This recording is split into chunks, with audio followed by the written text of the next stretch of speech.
Hi, and I am glad that you could join the live video, The Voice of the Queen. And if you have been following the video every month, you are amazing. If this is your first time, you are amazing. You can check out the other videos on Facebook or on YouTube. It's still Ruth Lohi or Ruth Omo-Ezomo. Okay, so today's video is about conversations. And when we hear conversations, we think of a lot of things. We think about interactions, we think about talkings, we think about the people we're talking with, we think about facial expressions, and a whole lot of things when we think about conversation. And the truth is, the generally accepted myth is that there are people who are people persons, and not everybody is a people person. I beg to differ, because conversation, when a conversation is going to happen, it does not choose who it should happen to, right? So we all have verbal and non-verbal conversations every day of our lives. And so everybody is a people's person. You are a people person, your neighbor is a people person, and whether you're an introvert or an extrovert, we are all designed with conversations in our system, in how we function. Now, we all also have had times when there are conversations we've had and they're like memorable, that once in a while conversation that you just have and you cannot forget. You know, it was so engaging, it was so wonderful, but you also did not have that kind of conversation maybe with every other person you have met. So at times you were probably the facilitator of that wonderful, amazing conversation, or maybe the person you were talking with was the facilitator. Anyways, the truth is, we are responsible for every conversation we have. And every conversation we have with people can actually be a lot memorable enough for them to want to maintain communication, for them to want to build some kind of relationship, for them to want to maintain contact with you. Now, our conversation is one major way in which we can communicate our belief system, our personalities, our identity. I mean, a lot of us talk to people around the world that we have never met before, and we have great conversations. So why do we not experience amazing conversations every time we talk to people? This is because most times we have zero dynamism when we're talking to people. We go to someplace new, someplace different, someplace that is not exactly our comfort zone, and we zip up. We tell ourselves that I'm just going to mind my business and I'm just going to sit and watch. And so even when people come to talk to us, it's not epic, it's not interesting, because we told ourselves that we do not want to adjust. We do not want to adjust to the people, to the environment, and be able to understand them and what's going on enough to be able to communicate. And also, another reason why we don't experience rapt conversations whenever we have conversation is because we try to be fake, right?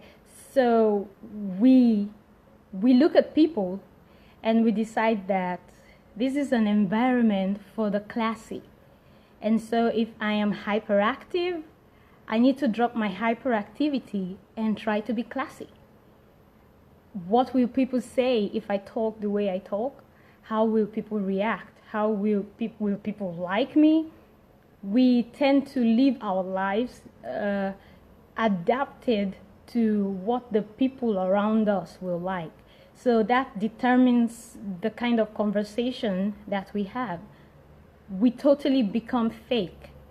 And the truth is, for every act you put on at a particular place, you need to maintain it whenever you meet those same kinds of people, and that is hard work. So that is a major reason why we don't experience RAPT conversations, because we are being fake. We're not being our new self, our real self. We try to be someone else so that we can fit into the crowd, so that we can match the picture of the people these people are going to like in our head. You know, we get into an environment and we totally decide the kind of people these people will like, and we try to design ourselves to fit into that picture, instead of actually being yourself in this place and then having a conversation based on who you really are. And most times, another major reason why we totally do not have RAPT conversations is because we are scared to introduce something new in a conversation we are having with someone or with people. So, for example, maybe you have friends who are like professionals, and you have another set of friends who are, you know, the play group team where they don't know that you're a professional. These professional people do not know that you can play.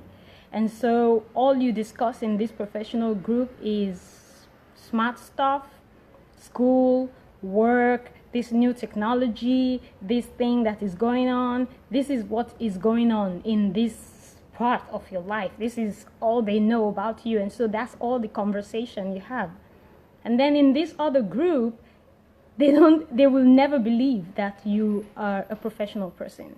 So basically, they think that you are a very playful person, and so the only thing they talk to you about is playful and unserious stuff.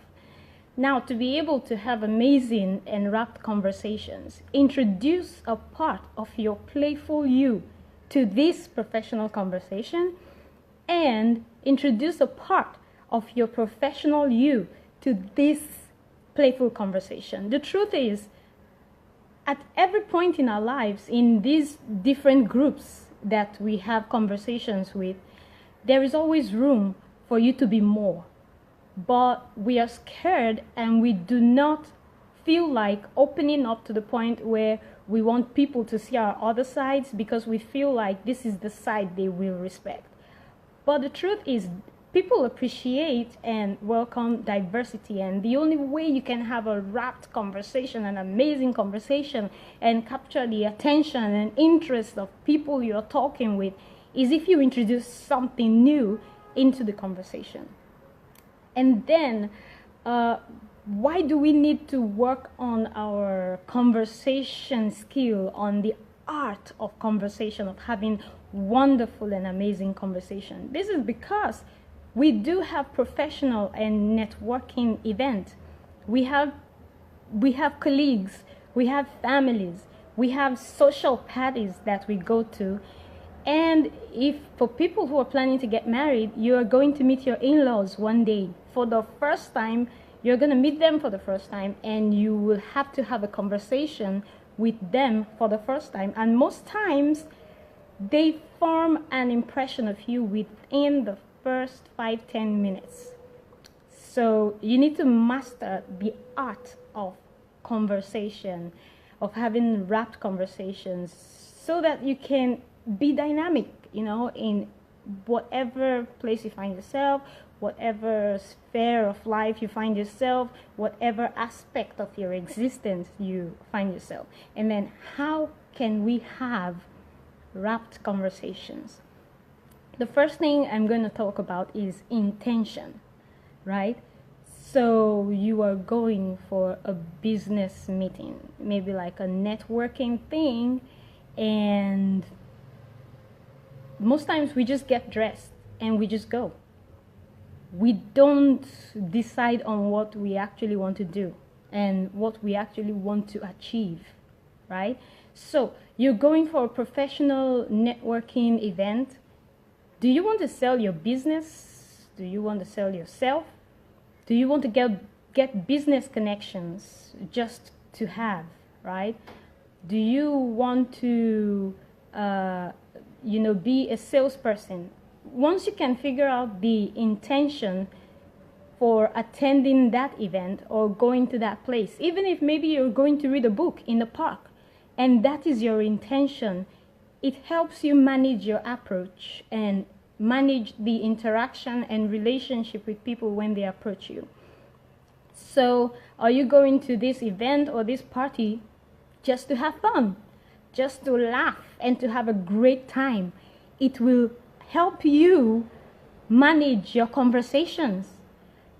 So, are you going to meet people? Like the reason why you want to go to this place is because you want to extend and increase your friendship. You want to increase your business connections. You want to increase your relationships, right?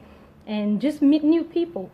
Once you can define the intention for actually going to a place, going to a particular location, or taking a walk, once you have an intention, you are psychologically prepared for conversations that can happen in the midst of all this.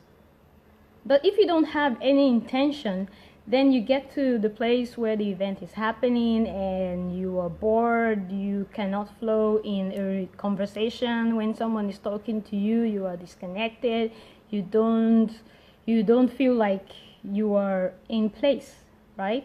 And also from intention, we go to being approachable or being able to approach people to have conversation. So in being approachable or being the person people are approaching to have a conversation with, we look at sight, we look at scene. So how obvious are you, and particularly positioned for a conversation? And then for the scene, we cannot emphasize enough how important it is for you to be able to actually see people. If you can see people, you can know when their eyes light up in the conversation, so you know which topic to keep talking about. You know which kinds of examples to bring.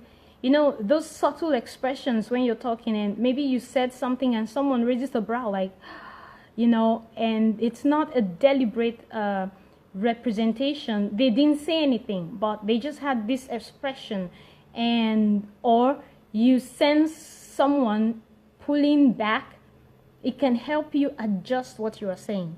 But most times people don't read other people. They just want to talk. So they just keep talking and talking and talking and going on and on and on. And you're not listening to the person you are actually having a conversation with. So you have to work on your scene and on your side. And then have a nice, relaxed body language. People want to talk to and meet someone who does not look like a thug. You don't look like you will beat them up, or like you just had a fight and you are looking for someone to vent to. So be that nice, relaxed person.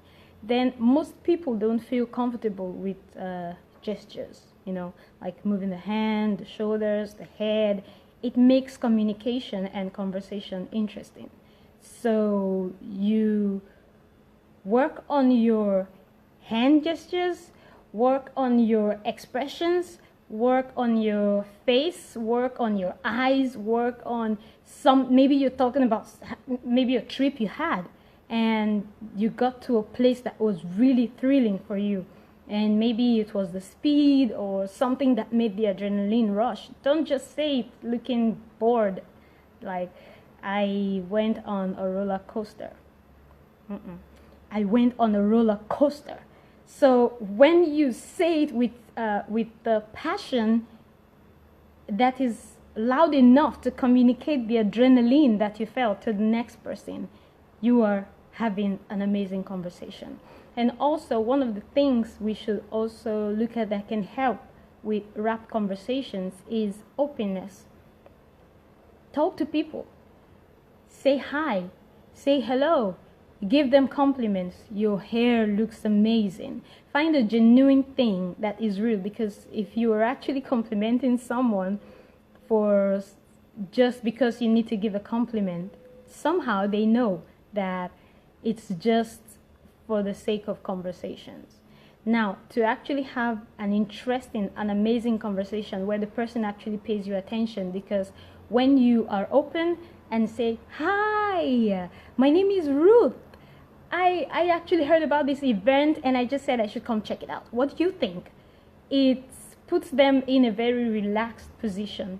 So, and when you give a compliment for something that is real, the person maybe took so much time to work on their hair, and then you say, your hair looks really, really amazing. Let it be real, because if you're lying about a compliment, you might just say it, and then the person feels the insecurity and the uncertainty, and trust in the conversation is lost in one split second. And then the best part of conversations that I like is when you can find conversation sparks, right? Like I said before, you saw the eyebrow of the person move in reaction to what you just said. The person's eyes lighted up. The person suddenly has a smile on their face. That's a conversation spark. And then we also need to learn how to introduce pattern breaks in conversation. So something that will spike curiosity, like using metaphors. So you are in a group, and this happens always. You're in a group and everyone is talking at the same time. Everyone is trying to appear really smart. So people are making contributions. This person is talking, the next person is talking, and it becomes rowdy, right? The truth is, in those kinds of conversations, you always have a break. You always have a minute break period when everyone suddenly takes a breath. That's the time for you to come into the conversation. So when you come into the conversation, it would be disastrous for you to continue in the usual line and tone that everybody has been talking in from the beginning. You can come into the conversation with a metaphor. Maybe the discussion in the group was about motivation. You can come in with a metaphor like the eye of the tiger. It's just like the eye of the tiger. And everybody in the group goes, the eye of the tiger? At that point in time, you just got the attention of the group. So, and then you go into explaining the eye of the tiger. When a tiger wants to hunt a prey, it's focused on that prey, and all of its energy and all of its senses are on that prey, and then it goes for it. So motivation requires focus. At that point in time, you've brought in another angle. You brought in a totally different break into the conversation. And then the group had lost fire. You just reignited the fire. So master the art of conversation sparks. Learn how to use metaphors. Look for topics you like, and look for metaphors that can catch attention to help you actually be able to be the spark and bring the spark in the conversations. And also, silence is okay in a conversation. Most people feel uncomfortable when you have like a break in a conversation. You're talking to people, and then suddenly maybe you and someone are talking, and suddenly there is this silence. People call it the awkward silence. Trust me, it is not awkward.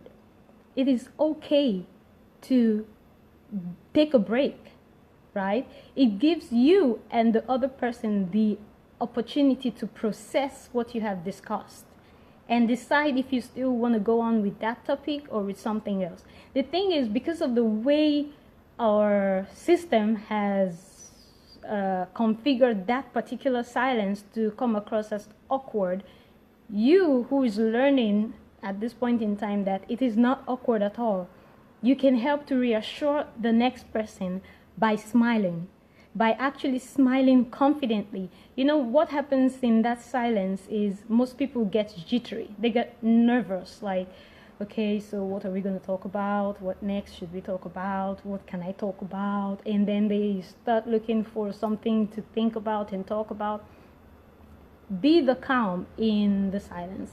Breathe and actually smile reassuringly to the person. The truth is, at that point, that exchange gives you room to actually think and then make a comment, something really natural that flows into the conversation. So silence is okay in a conversation. It is not awkward at all. And also, the one other major thing is when we have conversations with people and we know that we've reached the end of the conversation, we find it difficult to exit the conversation. We start feeling awkward when we need to end the conversation. You're trying to find an appropriate ending and it's not working. But this is a good way to end the conversation. And after you have talked and talked and talked, so what are you doing on the weekend, or what are you doing next week? You talk about this project, when does it start? And then when the person talks about, oh, it starts like next week, so I'm gonna like have like a busy and hectic, oh, that is really weird. I hope you have a nice time working on that project, and we will continue talking later. Maybe we can talk later or something. Do you have Facebook? Whatever it is, that is a good way to end the conversation. So wish them well on the last thing you talked about, on the project or on something you discussed, and that is a fine way to exit a conversation. And I really do hope that you have learned something new about having an amazing conversation today. And the truth is, nobody commented about their birthday in July. So thank you for helping me save my money. I am not sending any gift to anybody for the July birthdays. But for August, if your birthday is in August and you actually comment, I will get you a lovely gift for your birthday. I thank you for coming online, and I hope you have an amazing week, an amazing holiday. Lots of love.